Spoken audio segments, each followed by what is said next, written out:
So Chris was sharing to me, what is that bolt called? Because I don't know. It's an extension so you can afford the top rocker box cover. It serves a function on keeping the cover down, but it's actually not in the head, it's out of the head. So. Gotcha.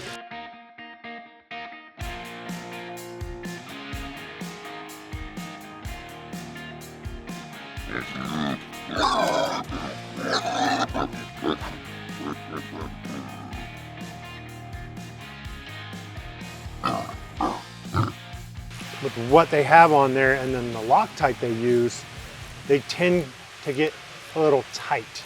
And if you go force filling with a power tool like I've been using, you can snap those off. So you got to be real careful about this bolt right here. So that's why I always check it with my hand and figure out where it's going to go. And then, like I said, it's just it's a little fun game that you got to play with. Sometimes the mothership throws those little surprises at you as it's So by experience, you know, yeah, you see the red on there. You can break that. Yeah. And it can become an issue, especially it being the head. Like I said, that bolt extraction is not the funnest part about our job at all. So you just have to be kind of careful about these because they will break.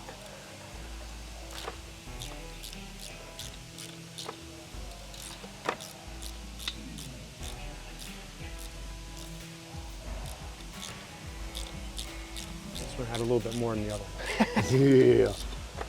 Yeah. And once again, Chris doing the Chris thing here at Pig Trail Harley Davidson.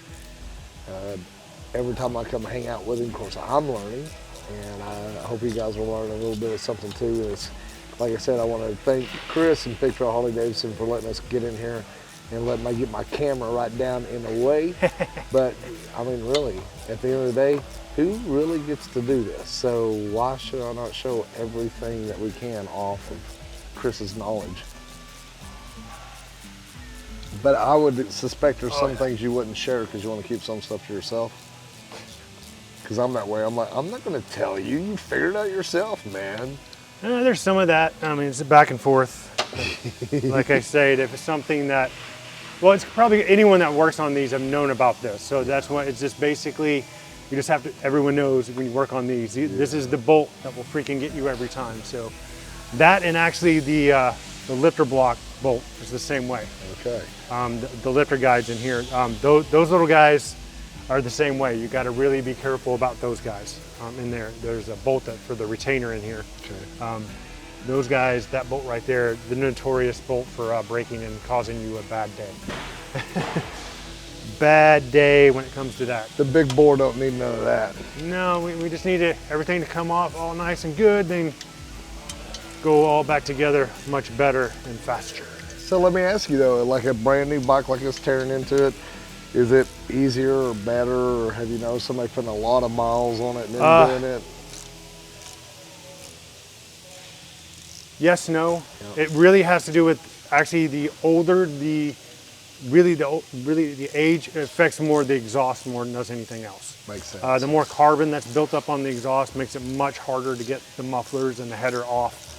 That is more age. Really the Loctite is, I mean, yeah, if I could get in here just right after we got it off the dyno, I wouldn't have this issue at all. Because all the Loctite would have been nice and hot and I wouldn't be dealing with Loctite issues. But like I said, but I can't touch it. So. Yeah, no shit. Well, that's one thing I learned whenever I was younger too, you know, using Loctite. I used to really coat that boat, just like leather it up so much. And I had an old mechanic that taught me Euless, young blood. He's like, dude, all it takes is a dot. He's like, good God. Well, that's also the reason why I had to pull out my half-inch impact to take off this bolt. Holy shit. That's because Harley loves this, and this is just a foot peg mount, and so, but their engineer said this is how much is required, so. We need about 3/4 of 1 inch of the blue on there. Yeah. So it's just little things that you'll find out while you're messing around with your bike if you decide to do it yourself, so. Do-it-yourself headaches, which I give props to anybody out there doing it yourself. That's where I'm lucky enough to be teamed up with Pig Trail Harley Davidson, having Chris do our goodness to our bike. I don't know. I think I could be a mechanic. It always you were in scares here me.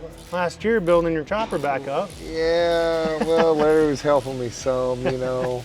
I get a little nervous on stuff, and I think it comes down to money and messing up stuff, and that's what makes me nervous. If a man had enough money and knew if you mess something up, you could just replace it or whatever, I'd be a little bit more laid back. But that's what gets me with the nerves a little bit. And all my life, I've been pretty easy on stuff. That's what I like about warranty stuff, though, because I'll ride it and drive it and go a little harder like I'd want to because of the warranty. Ride it like you stole it. That's what we'll fix it when you break it. I have never stolen anything in my life, though. God, we shouldn't go back in those archives. I've got the name Ornery, honestly. Not that I was a thief, but sometimes, like I said, I got on it. There's Larry. He's carrying water. Uh-oh, she gone. Yep, customer just got a new bike, so she's taking it out. So y'all delivering it? Yeah, we're gonna. Sounds good. Well, like I said, you guys have seen Larry and I work on a chopper. If you look through the archives of the Ornery One YouTube, Chris is getting farther and farther on this thing. Every time I turn around, something else is gone. Rocker box, lower rocker box covers, and the plastic crappy intake. That is also things that that Harley has. Modern technology with all our plastic stuff and everything else. That is a really big missed opportunity for a stock bike to pick up almost 3 to 4 horses by going to their basically their metal intake. That's a quick, easy, like basically upgrade because it just flows so much better air and it's turbulence in there. So this is 2 molded pieces and you have a lot of issue in there with airflow. Yes. So when you go to the metal one, which comes in the Big Boar kit. Good. That's my like next I said, question. that is actually over here. You can actually look at it because we've got our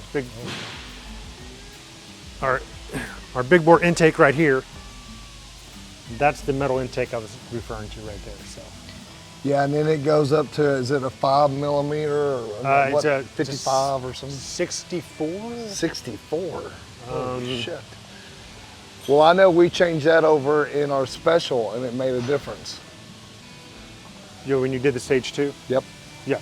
Yep. And that's something that we just did ourselves just to try to make it a little more oomph. So what's this you're looking at, Chris? Oh, it's our Screaming Eagle book. It's where I can go back because, you know, I'm human and I always forget some specs once in a while about things because I'm not a sales associate. So yeah, 64 I was. So it'll be a 64 millimeter. Yep. Okay, well it'll definitely be bigger. I think I had 55 on that or something. Yeah, so if you had a stock, so that's what we're gonna have on here. Okay. So if you do like I said, if it's a stock, it would be the 55.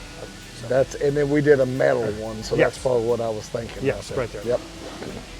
Wow, no shit. Okay. And that's as big as they get for their stock upgrade for the 131 anyway. I'm sure there's bigger. Oh yeah, they're massive. I'm sure. Like we were talking about, like once you go into the non-compliance warranty, there's a lot of fun opportunities there. Which only if we could, and I don't know, maybe in a few years, maybe Steph and I will get to that point where we can do something like that. But as of right now, we're going to be doing the warranty game. Oh yeah. And that was the automatic compression release. If you did not have these, things would not want to start at all. It would not.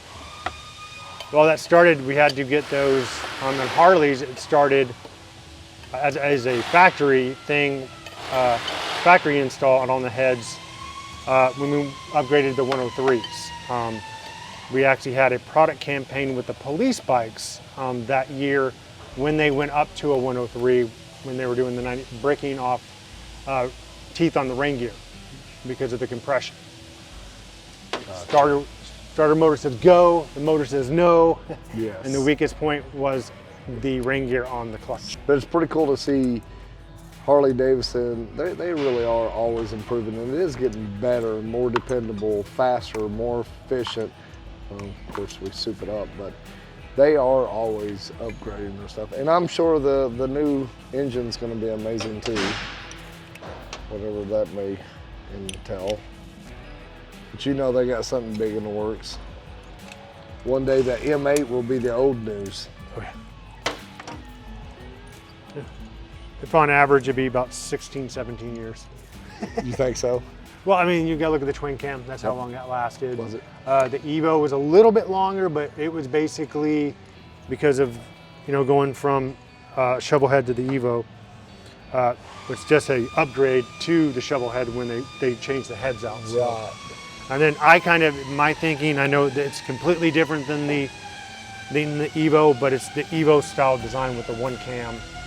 Like I said, and it was kind of like, and then they fixed kind of some of the issues with so many moving parts with the twin cam. Yeah. And so they were like, okay, there's too many moving parts, there's a lot of stuff that can break. And it's mainly because of the huge valves that we had to put in there to make the thing go. Gotcha. And so big valves and more, like I said, damage to the valve train. And that's typically what happened to the majority of all the twin cams. When you had failures, it was always the valve train. It was I know. always. I can distinctly hear almost now that we've been around enough. I can hear a twin cam start almost. You can almost hear it has a different. Oh, different exhaust tone. No, Yeah, I mean, totally all different. completely different. So, yeah, it's. And of course, hear an Evo or a shovel, it's all the same with them too. I can Exactly. hear Evo from a mile away.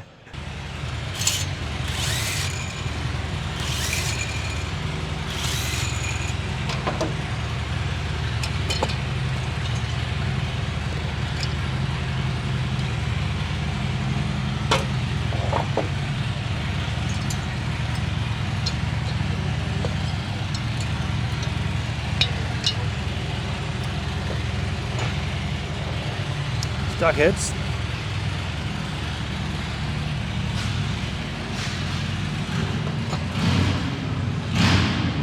I was going to ask you, Chris, whenever we get the 131, can we take each of them and lay them over and do a comparison of everything that we're doing so that everybody can see? Yep. Because it'd be really cool to see the visual. Yep. Well, there's a lot with the heads on that because it's bigger valves, port and polished. They did a lot with the heads on getting that, and it's different from the Stage 4 we had with the 114. Because the 114, when they first came out, had just basically port and polished heads. Okay. And it had the same valves. But when the 131 came out, they had to have a little bit bigger valves because they needed a little bit more power, the horses out of it. So that's what they did with it. So it is two different kits. Okay, cool. Yeah, some people think it's the same kit we had with the 114, just bigger cylinders. No, but it is a totally different kit. I'm glad different you heads. brought that up because I've been hearing a little bit of that too, and I don't know, of course.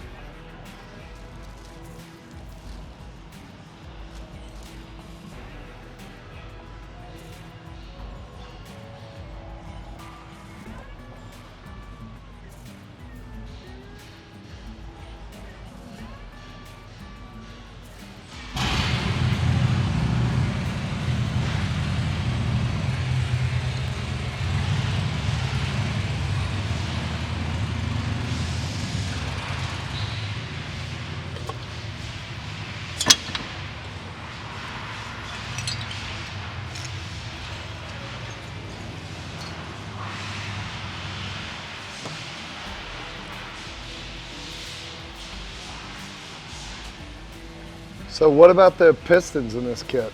Oh, they're way. We're going to be able to see you'll a definitely will tell. So we can take those jugs and you'll see, I don't know, I'm so excited. Yeah. Oh God.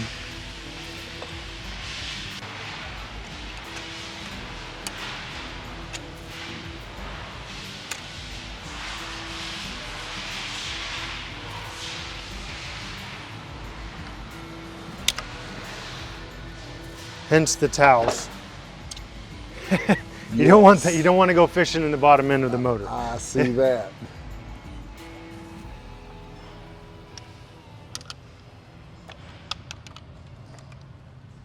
There's a fancy tool, but I kind of just use that.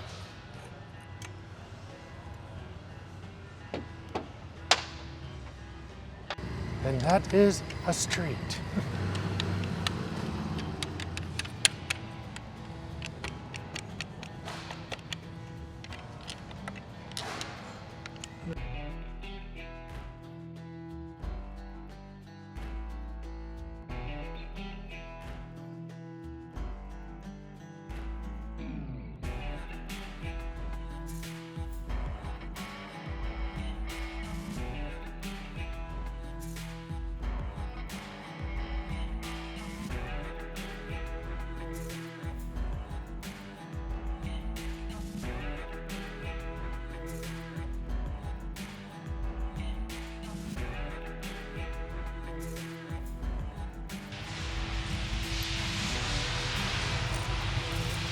Like I said, you're at the mercy of whoever made that bolt. Sometimes it's just what happens. It's like I said, that, to be honest, that was the last bolt that I need to remove to tear this thing completely down. It would be the last one that gives me troubles. Of course.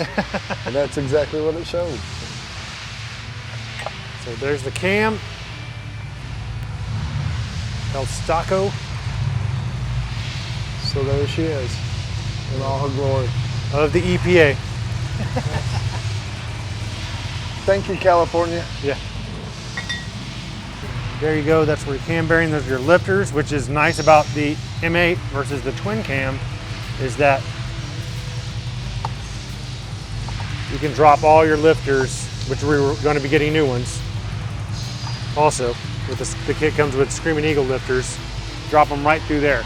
Big difference in between that and the twin cam, because the twin cam, we had some failures like I was talking about with the valve train, when the lifters would blow on the bottom. You couldn't bring them up to the top because that was the only way to get them to remove because of the way that it was designed in here, and then they get stuck and then you couldn't get them out. So you had to get a whole new case. Because if something wouldn't get out of there. So it didn't do any damage actually to the, as long as it didn't do any kind of, anything to the bore, because basically this is just like a little cylinder right there. But it was actually to the lifter, but you couldn't get the lifter out. Couldn't get it out. So, not well designed by somebody at some point. Well, I mean, it's just, like I said, it was designed back then, and then they never thought that could actually, fail like that. So, and then, like I said, there's stock oil pump, which is much better. Like I said, yeah, that was a big deal, wasn't it? Yeah, early M8s, the very first ones, that was a huge deal. That's what was making most of them fail, wasn't it? Yes, lack of oiling, because what will happen, there was a negative pressure created in the crankcase from the counterbalance, it only being half balanced. Never happened with the Softail M8s because they had two balancers in them. So basically they were rotating like this, and then the crank was rotating like this. So it evened out the pressure, they didn't have an issue. So with that negative pressure in the crankcase, which there's all kinds of crankcase, with the dipsticks and all the venting. So we had to do a dipstick something. Vent. Basically adding another vent to the system, because it was basically relieving the negative pressure in the crankcase because it's connected, and it was just doing it there, which that was basically a aftermarket fix because they realized what was going on. Right. They were like, they could see it when they were putting their parts into the M8s. And then Harley did they went back and started looking at everything else. Well, this is the 4th gen of this oil pump, which is now, this is the top. There's actually one better now. They came out this year, actually. So I don't know if we're going to be putting it in or not, but there is a better oil There's pump. A better one than this one right here? Yes. And it's orange, and it's, like I said, it's what I actually put in that one. So Does it go against warranty? No. Okay. I need to be talking about that. Yeah, so that's what I would be doing, but the main thing had to do with, once we pull this out. Oh, okay. Oh, so that's the oil pump. It's got the feed and return. This is the guy right here. By them putting a seal on the back of this, it sealed off the crankcase. No more negative pressure, because the negative pressure was trying to fill this cavity up with oil. Gotcha. That's where all the oil was going. And so it would starve the top end for oil. So we blew I think it was like 12,000 miles. We blew the one that we've been riding. Yes. So That was the big The old issues, but there was also some other like just random failures. Yeah. Like I said, the oilers, they were failing too.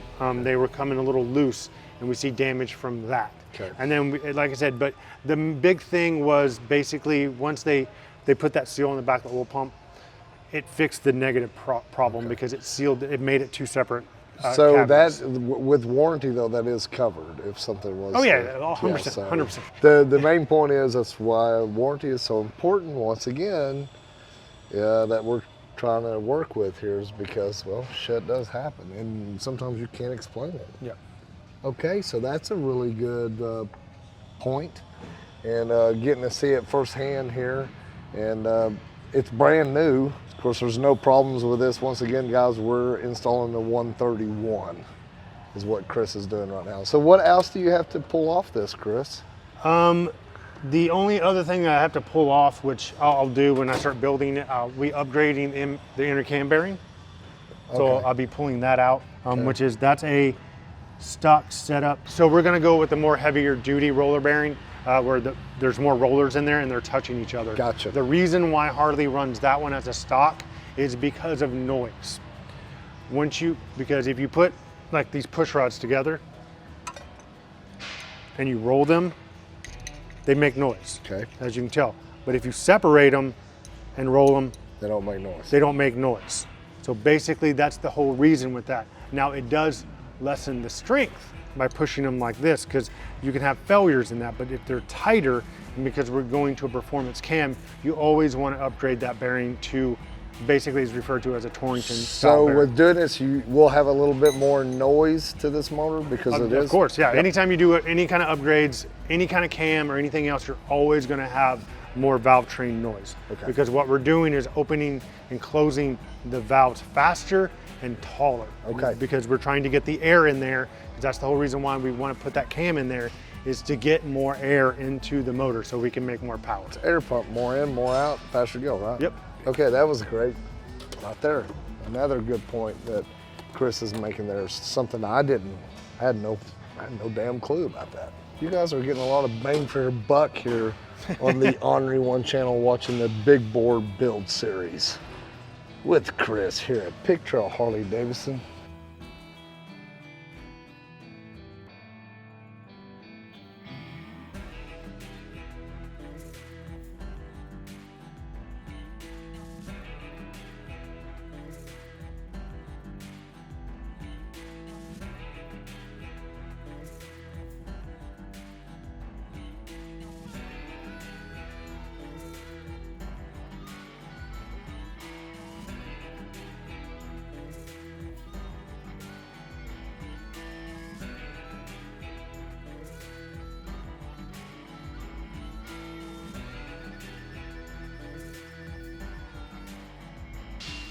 And trust me, we have a tons more into this Big Boar build series here on YouTube. You guys stay tuned. Steph and I will be talking about all the mods and upgrades that we do on this new Limited.